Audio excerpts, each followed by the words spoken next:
I'm sorry, you were using some college language here. A quintessential element of drag.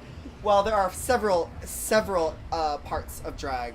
You got to have a wig, you got to have makeup, you got to have a costume, you got to have a personality, you got to have attitude. There's too many just to say there's one quintessential thing for drag. Drag is so multifaceted, and there's so many different levels and so many different genres. So I mean, it's impossible to say.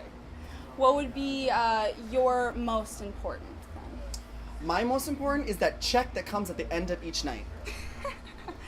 Well, how? Because I ain't doing this shit free, honey. Okay? Perfect.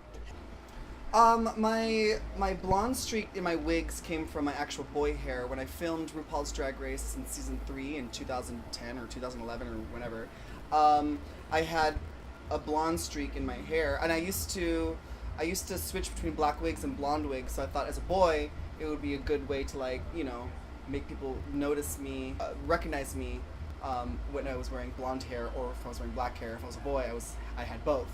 And then I kind of just migrated into my drag wig, so that's where my blonde streak came from. So I would take it you've seen The Night of a Thousand Madonna's dilemma with the past 2 seasons, with the 4 kimonos and the 2 Material Girls and the 2 2014 Met Galas.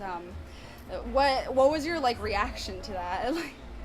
Well, I mean, Madonna is a huge inspiration to me and many drag queens, and inspiration and to a lot of people in pop culture. She has so many iconic looks that you think there'd be enough of them so that there would be no repeats, but I mean, it's Madonna, so it happens. I mean, there'll be repeats. She has so many good looks. I think also because a lot of most drag queens have a red kimono in the closet. I think it's a general thing to have a red robe. Or you don't got one, girl? No. Mine's pink. Well, I have a red kimono in my closet too, so I probably would have been the 5th one on that season to wear kimono. RuPaul's Drag Race has changed a lot because drag has changed a lot because of the show.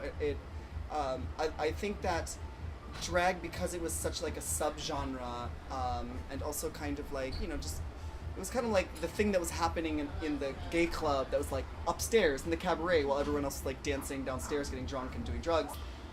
Not as many people were seeing drag, and then because of the show it became more popular, and then because of that there became an aesthetic that was created, and because of that a lot of smaller businesses like makeup companies and wig companies and people that start businesses that tailor to drag queens started happening. So a lot of and the internet, a lot of drag queens were able to get more resources available to them, when before it was very difficult. I remember my first time I had to drive 45 minutes to get to a wig store, and now it's you can just go online and you can have a fresh rainbow colored lace front wig delivered right to your door. So it's a lot more accessible to everyone now.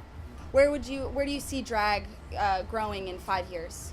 I have no idea, because it's grown exponentially since the first seasons of RuPaul's Drag Race, and from that point and that on, I would love to see more outlets for drag that goes beyond just RuPaul's Drag Race. I think that would be really cool to see more queens finding new ways to get themselves out there, even if they're not on the reality TV show.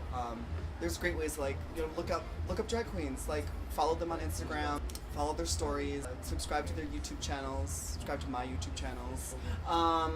Yeah, I mean, there's so many different artists and personalities out there, so I think that there's something for everyone, and so I think it's just gonna get bigger and bigger, and it's going to filter into pop culture even more. Wonderful. Okay. So thank you so much for talking with us, and yeah.